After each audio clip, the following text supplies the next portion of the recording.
Assalamualaikum warahmatullahi wabarakatuh. Selamat pagi, salam sejahtera untuk kita semuanya. Hari ini akan saya sampaikan terkait dengan materi masih seputar mata kuliah metodologi penelitian, yang mana kita akan lanjutkan materinya, topik terkait dengan pengolahan dan analisis data. Masih ingat ya rekan-rekan semua terkait dengan topik waktu lalu kita sudah bahas mulai dari pembuatan latar belakang, kemudian pembuatan tujuan, manfaat, rumusan masalah yang ada di dalam bab 1. Kemudian di dalam bab 2 ada tinjauan pustaka yang berisi terkait dengan konten yang ada di variabel judul penelitian rekan-rekan semua. Dan ada juga kerangka teori ya di dalam bab 2 sebagai penutup peta konsepnya gitu ya, terkait dengan teori-teori yang diangkat di dalam bab 2 itu disampaikan di dalam kerangka teori. Kemudian di bab 3 kita bahas terkait dengan yang namanya definisi operasional, kerangka konsep yang berkaitan dengan variabel-variabel penelitian yang rekan-rekan sekalian ambil dicantumkan di dalam bab 3 ya. Lanjut dengan bab 4 yang berisikan terkait dengan metode penelitian rekan-rekan semua di dalam penelitian ya. Mulai bicara tentang populasi sampel di situ, kemudian teknik pengumpulan data, dan yang saat ini kita akan bahas bicara tentang pengolahan dan analisis datanya ya. Kira-kira masih ingat semua ya? Bicara tentang jenis penelitian kita akan bahas itu ada 2 ya, terkait dengan penelitian kuali atau kuanti yang rekan-rekan semua ambil begitu ya. Kita akan spesifikasi ya, karena ini akan berkaitan sampai ke dari hulu ke hilir gitu ya. Bicara tentang jenis penelitian yang Bapak Ibu ambil atau rekan-rekan sekalian ambil, ini akan mempengaruhi sampai dengan teknik pengolahan dan analisis datanya. Nah, kita akan bahas yuk satu persatu. Nah, apa sih pengolahan data itu gitu ya? Proses mengubah data mentah gitu menjadi informasi yang bermakna, yang mana di sini nanti akan berkaitan dengan pembahasan yang nanti Bapak Ibu atau rekan-rekan sekalian akan lakukan nanti di bab selanjutnya gitu, dan merupakan rangkaian langkah-langkah sistematis dan logis ya Bapak Ibu dan rekan-rekan bicara tentang pengolahan data ini. Jadi yang namanya olah data ini tidak sembarang gitu, tapi ada teknik pengolahan datanya. Nah, ini berdasarkan kembali lagi ke jenis penelitian yang Bapak Ibu dan rekan-rekan sekalian gunakan, apakah kuantitatif ataukah kualitatif ya. Nah, tujuannya kita harus mengolah data adalah menghasilkan informasi yang valid dan reliable tentunya, dan mendukung proses analisis data dan nantinya penarikan kesimpulan kita ya saat nanti kita lakukan pembahasan. Nah, jadi kalau seandainya Bapak Ibu rekan-rekan sekalian salah mulai dari tahap metode pengambilan datanya, pengolahan datanya juga nanti akan salah, otomatis analisis data sampai penarikan kesimpulan pun juga akan salah. Sehingga jangan sampai terjadi kesalahan waktu penentuan nanti metode pengumpulan data yang diambil, kemudian teknik pengolahan data yang diambil, sampai dengan analisis datanya itu jangan sampai salah ya. Jadi tolong betul-betul diperhatikan. Nah, kita bicara tentang jenis data sesuai dengan jenis penelitian yang diambil, apakah kualitatif ataukah kuantitatif. Nah, kalau kita bicara tentang kualitatif, berarti data yang berhubungan dengan kategorisasi, karakteristik atau sifat variabel yang akan kita lihat ya, dan tidak akan berhubungan sama sekali dengan angka, tidak ada kita akan uji statistiknya, tidak akan dilakukan yang namanya analisis statistik ya. Jadi ini sifatnya datanya non statistikal Ya, jadi tidak ada data-data angka waktu kita bicara tentang kualitatif ya. Nah, sedangkan kuantitatif itu berbeda. Disinilah kita bicara tentang angka. Disinilah kita akan bicara tentang uji analisis statistik ya, yang mana Bapak Ibu harus menguasai nanti di biostatistik ya, di mata kuliah biostatistik. Kalau Bapak Ibu rekan-rekan mau mengambil penelitian yang kuantitatif ya, data ini sangat berhubungan dengan angka, diperoleh dari hasil pengukuran dan mengubah data kualitatif ke data kuantitatif ya. Misalkan di sini skor hasil tes ya, jadi harus diangkakan gitu ya, harus diubah datanya ya, hasil pengukurannya gitu. Nah, ada bicara tentang teknik nih ya Bapak Ibu dan rekan-rekan. Teknik pengolahan data itu dibagi menjadi 2 kategori ya, ada yang non statistik dan ada yang statistik. Ini based on-nya dari mana? Dari jenis penelitiannya, balik lagi. Apakah datanya tersebut data kuali ataukah data kuantitatif? Kalau kualitatif pastilah tekniknya adalah teknik non statistik. Sedangkan kalau kuantitatif pasti menggunakan teknik yang statistik. Begitu ya Bapak Ibu dan rekan-rekan sekalian. Nah, jika kita bicara teknik non statistik, itu kita gunakan analisisnya analisis kualitatif melalui cara induktif, pengambilan kesimpulan umum berdasarkan hasil observasi khusus. Ya, sedangkan teknik statistik yang digunakan adalah menggunakan pengolahan data secara kuantitatif ya.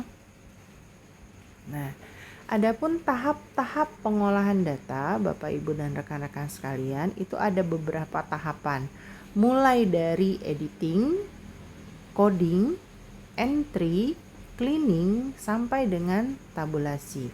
Nah, apa itu masing-masing pengertiannya? Nah, kita bahas di sini yang pertama. Tahapan pertama ketika kita sudah memperoleh data dari teknik pengumpulan data yang sudah kita lakukan, ya, data tersebut mau kita apakan nih? Nah, mulai dari tahapan pertama yaitu editing. Kita sebut dengan editing berarti adalah kita mengecek ya Bapak Ibu dan rekan-rekan sekalian. Di tahapan ini kita cek betul-betul terkait dengan kelengkapan data-data yang kita perlukan.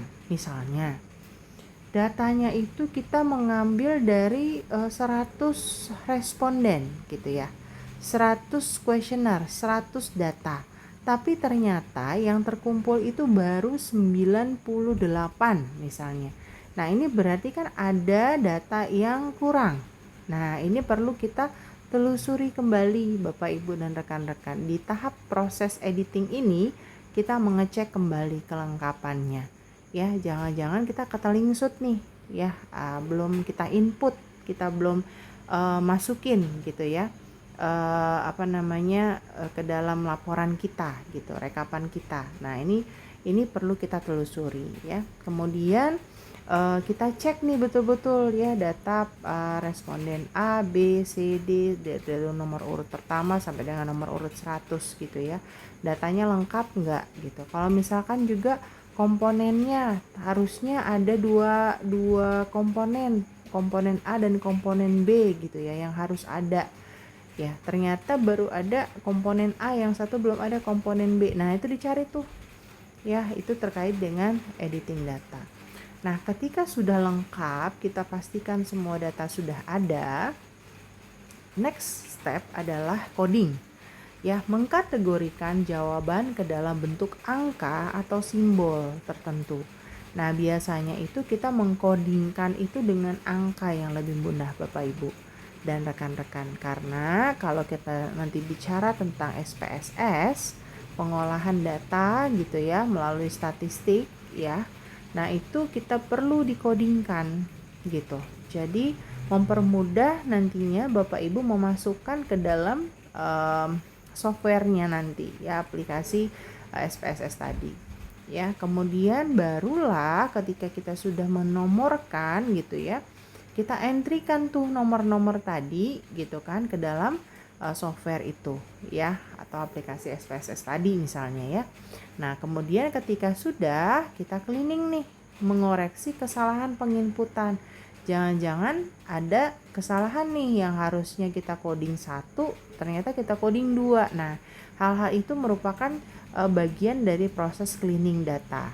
Nah, ketika kita sudah make sure kan memperbaiki data-data yang kurang tepat tadi ya di dalam aplikasi software tadi, ya barulah nanti akan keluar tabulasi ya. Bentuknya adalah tabel yang nanti akan otomatis ketika kita klik nanti di software aplikasi SPSS-nya ya, kita cross tab-kan, kemudian dia akan muncul nanti tabel-tabel ya, ataupun kita mau bentuk dia dalam bentuk diagram itu bisa muncul Bapak Ibu dan rekan-rekan di dalam statistik, sehingga data tersebutlah yang nanti kita akan sajikan gitu ya, kita akan sajikan nanti di konten bab 5 kita gitu ya, di hasil penelitian kita.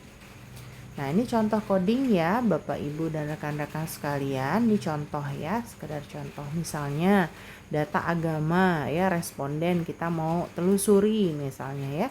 Ada agama Islam, Kristen, Katolik, Hindu, Buddha. Nah, ini kita kasih dia coding gitu ya. Coding nomor 1 itu Islam, 2 Kristen, 3 Katolik, 4 Hindu gitu ya, 5 Buddha. Nah, ini kategorinya termasuk skala nominal. Artinya apa? Tidak ada jenjang ya. Kalau yang namanya agama bukan berarti Islam nomor 1, 2 itu Kristen, 3 Katolik, bukan. Ya, penomoran ini hanya sekedar penomoran saja Bapak Ibu dan rekan-rekan. Ini skalanya nominal ya, bukan ordinal. Jadi dia adalah sama, setara, sejajar gitu ya. Agama itu sejajar, semuanya sama. Nah, ini kita mempermudah waktu penginputan itu cukup dengan angka 1, 2, 3, 4, 5 saja. Kira-kira begitu Bapak Ibu. Nah, berikutnya hal-hal apa saja yang harus diperhatikan gitu ya ketika kita melakukan teknik ini atau ketika kita masuk ke dalam subbab ini gitu ya. Yang pertama terkait dengan penyusunan data ya. Perlu dipertimbangkan hanya memilih data yang penting dan diperlukan saja. Ya, jadi carilah Bapak Ibu dan rekan-rekan sekalian dari data mentah kita itu ya, yang kita sudah buat gitu ya. Mana data yang memang kita perlukan ya. Itu saja yang kita masukkan nanti ke dalam data kita. Ya, hanya memilih data yang objektif, yang tidak bias. Bila data dikumpulkan dengan wawancara, bedakan antara informasi dan kesan pribadi responden. Nah, ini misalnya di dalam kuesioner Bapak Ibu dan rekan-rekan sekalian menampilkan ada kesan atau pendapat gitu ya. Nah, ini kalau seandainya memang tidak diperlukan, ya tidak perlu masuk gitu ya ke dalam data olahannya gitu. Jadi yang benar-benar murni yang kita perluin aja ya, sesuai dengan definisi operasional kita gitu ya. Mau apa aja nih variabel yang mau kita lihat.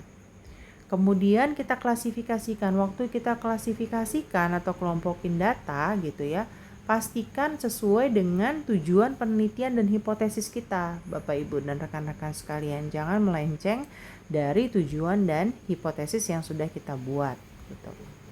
Nah, ketika kita melakukan analisis data gitu ya, data kualitatif diolah dengan teknik kualitatif dan sebaliknya. Kalau dia kuantitatif ya, analisisnya pun juga kuantitatif ya. Nah, ini harus penting disesuaikan ya Bapak Ibu dan rekan-rekan, jangan sampai nanti keliru ya. Datanya kuali gitu, tapi diolahnya dengan kuanti, atau terbalik, datanya kuanti tapi diolahnya dengan kuali. Nah, ini jangan sampai terjadi kesalahan yang seperti ini ya.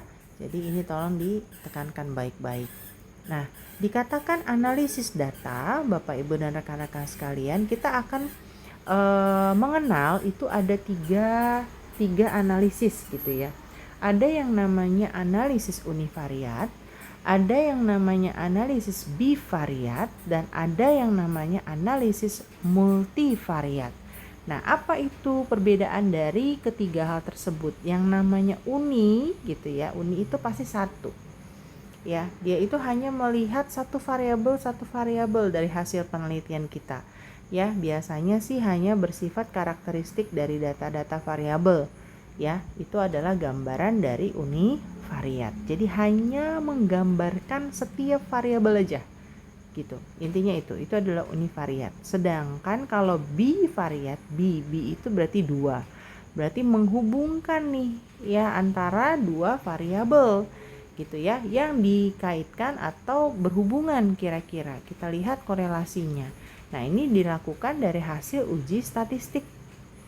Nah, uji statistik kembali lagi berarti ini merupakan analisis yang kuantitatif ya, karena dia secara statistik ya Bapak Ibu dan rekan-rekan. Artinya kalau ya kualitatif pastinya tidak ada gitu ya analisis bivariat ini. Nah, multivariat apalagi di dalam kualitatif itu pasti tidak akan ada ya. Dia itu sifatnya ada di kuantitatif, dan sifatnya multi ini berarti kalau B tadi dua variabel, kalau multi ini bisa lebih dari dua variabelnya yang mau dilihat. Biasanya nih Bapak Ibu dan rekan-rekan sekalian, yang mana kita gunakan analisis multivariat itu apabila kita mau menganalisis misalnya faktor-faktor yang berhubungan dengan kejadian penyakit jantung koroner misalnya ya. Ada beberapa faktor ya, misalnya ada 6 faktor-faktornya. Nah, itu kan artinya variabelnya itu lebih dari satu, begitu kan? Nah, kalau dia lebih dari satu, maka ya kita akan mau melihat nih faktor yang paling dominan itu yang mana ya. Nah, itu pakainya adalah analisis multivariat Bapak Ibu dan rekan-rekan sekalian ya. Jadi di sini uji statistik yang mau digunakan itu bisa regresi berganda ataupun analisis varians ya, dan lain-lain ya. Ini tergantung dari apa? Tergantung dari skala ukur dari variabel tersebut ya, untuk kita menentukan uji statistiknya mau pakai yang mana gitu. Nah, berikutnya ya, analisis kualitatif itu proses berpikirnya tadi ya induktif ya. Uji hipotesis bertolak dari data yang terkumpul baru disimpulkan. Dimulai dari keputusan-keputusan khusus atau data yang terkumpul, kemudian barulah diambil kesimpulan umumnya. Ya, kesimpulan umumnya. Jadi dari khusus ke umum ya, artinya induktif Bapak Ibu dan rekan-rekan sekalian, itu adalah kualitatif. Biasanya untuk menganalisis data yang diperoleh dari observasi, wawancara tidak terstruktur, dan diskusi kelompok terarah gitu ya. Nah, ini biasanya menggunakan tadi teknik kualitatif. Nah, sedangkan kalau kuanti kembali lagi yaitu secara uji statistik berdasarkan dengan angka ya. Nah, ketika sudah kita lakukan yang namanya pengolahan data, kemudian kita lakukan yang namanya analisis data, barulah ketemu nih yang namanya hipotesis kita ya, apakah diterima atau ditolak. Nah, itu based on-nya dari hasil perhitungan statistik gitu ya, berdasarkan dari hasil perhitungan statistik kita. Nah, nanti Bapak Ibu dan rekan-rekan sekalian akan belajar tuh statistik ya, bagaimana cara mengukurnya, bagaimana sampai dengan kita akan menentukan hasil uji statistik itu, menentukan hipotesis kita apakah diterima atau ditolak. Nah, berikutnya adalah teknik pengolahan data statistik ya. Rumusan dari statistik deskriptif misalnya ukuran tendensi sentral, ukuran penyimpangan, analisis korelasi ya. Kemudian rumusan-rumusan dari statistik inferensi atau induktif misalnya chi-square, analisis varians, analisis korelasi regresi, analisis faktoral. Ya, ini merupakan rumusan-rumusan yang digunakan ya Bapak Ibu ya. Nah, alat bantu pengolahan data itu sendiri ya, pastinya Bapak Ibu dan rekan-rekan sekalian harus sudah terbiasa penggunaan Microsoft Excel. Ya, kenapa? Karena Microsoft Excel ini mempermudah nantinya ketika kita mengcopy pastekan data ke dalam aplikasi software SPSS-nya gitu. Nah, makanya saya ingatkan siapa yang belum mendownload SPSS-nya mulai dari sekarang tolong betul-betul sudah download di laptopnya masing-masing ya, karena ketika nanti pembelajaran statistik ya lebih enak aplikatif langsung ke SPSS-nya. Jadi biar nggak abu-abu gitu ya, nggak ngawang-ngawang, nggak hanya ngebayangin apa yang dosennya jelasin. Jadi benar-benar diterapin di laptopnya masing-masing. Jadi data Excel-nya nanti tinggal dikopaskan saja seperti yang tadi saya bilang. Tahapan tadi yang namanya olah data mulai dari tadi ya editing, coding ya sampai dengan tabulasi itu Bapak Ibu sudah lakukan ya. Nah, itu untuk kuanti ya diperlukan Excel dan SPSS. Sedangkan kalau kualitatif yang diperlukan itu bukan SPSS, bukan Excel, tapi yang diperlukan itu apa? NVivo namanya. Ya, tetap menggunakan aplikasi ini Bapak Ibu, rekan-rekan, namanya NVivo atau juga AirPython ya, untuk analisis selanjutannya dari kualitatif gitu ya. Nah, contoh pengolahan data kuantitatif ya, misalnya tadi ya sudah kita lakukan yang namanya olah data ya, kemudian kita masukin ke data Excel. Data Excel kita nanti kita kopaskan nanti ke SPSS. Nah, baru kita lakukan nanti uji validitas dan reliabilitas ya, kemudian kita lakukan analisis statistiknya ya, kita mau pakai uji yang mana gitu. Nah, kalau kualitatif tahapannya itu kita lakukan transkrip wawancara ya, dianalisis secara tematik, jadi membentuk tema-tema dari apa yang disampaikan oleh partisipan-partisipannya akan membentuk suatu tema ya, kemudian gunakan coding manual atau perangkat lunak seperti NVivo ya, kemudian baru temukan pola dan temanya. Nah, ini penarikannya tadi ya dari khusus ke umum ya kalau kualitatif. Nah, inilah Bapak Ibu rangkaian dari uji statistik penelitian kuantitatif. Nah, berdasarkan apa? Berdasarkan skala ukur variabelnya. Nah, ingat kembali yang namanya skala ukur variabel itu ada 4 ya jenisnya. Ada nominal, ada ordinal, kemudian ada interval dan ada rasio. Nah, masing-masing di sini ya menggunakan ya statistik inferensi yang berbeda-beda gitu ya. Bapak Ibu nih harus paham betul-betul ya, dimana di sini kalau kita menggunakan nanti datanya adalah nominal dengan nominal, itu biasanya kita pakai adalah chi-square gitu.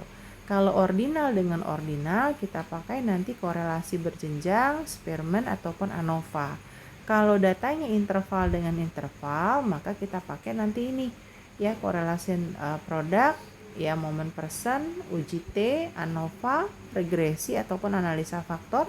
Dan kalau datanya itu rasio dengan rasio, kita pakai nanti uji statistiknya adalah koefisiensi variasi. Nah, ini akan lebih jelas lagi penjelasannya disampaikan oleh pengajar statistik ya Bapak Ibu. Silahkan nanti dipahami lebih mendalam lagi.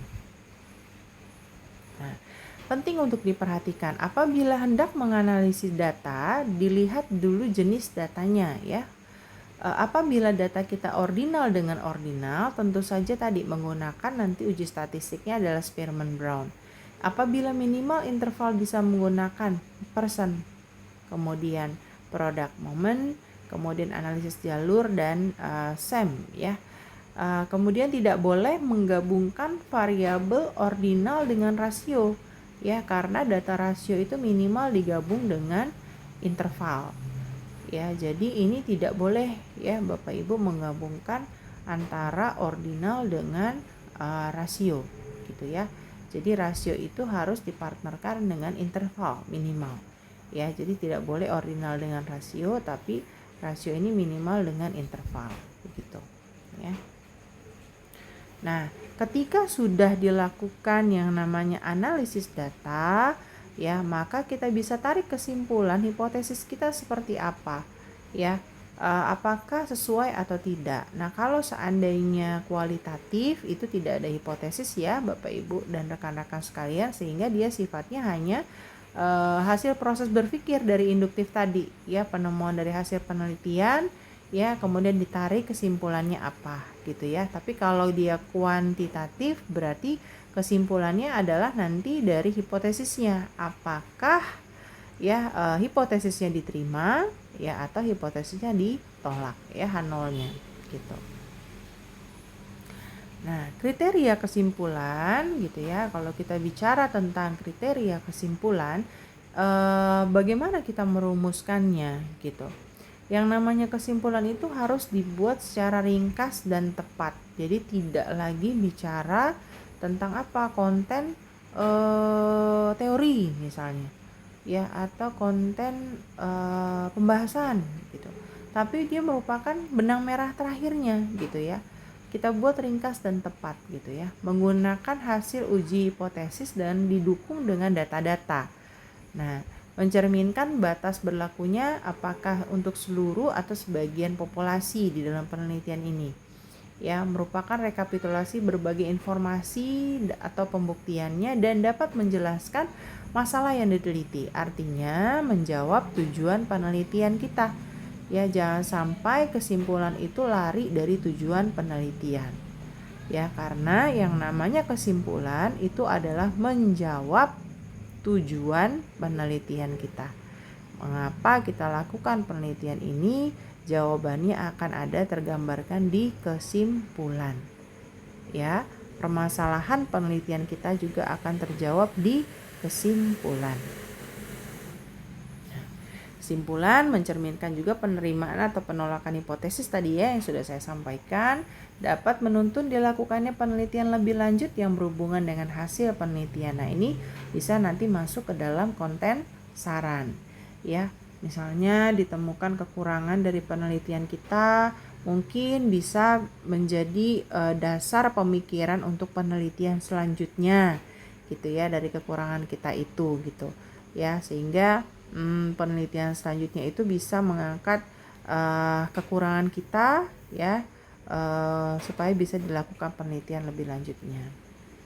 Nah, jadi penting nggak tuh kita lakukan pengolahan data dan teknik analisis datanya? Ya, sangat penting sekali ya untuk memastikan kualitas penelitian kita, sehingga Bapak Ibu dan rekan-rekan sekalian di dalam konten bab 4 nanti perlu dipikirkan matang-matang mengenai ya pengolahan data yang digunakan itu apa, bagaimana, dan teknik analisis datanya mau menggunakan apa.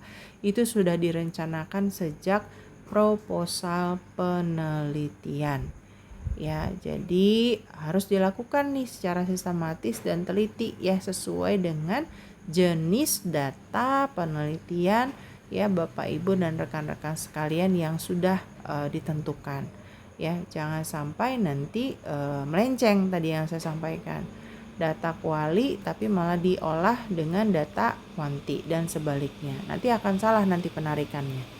Ya, jadi begitu yang bisa saya sampaikan terkait dengan konten hari ini.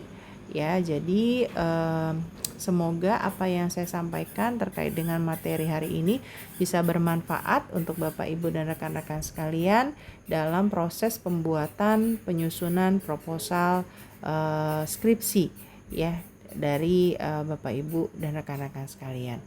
Tetap semangat, sehat selalu. Kita masuk nanti ke topik yang berikutnya.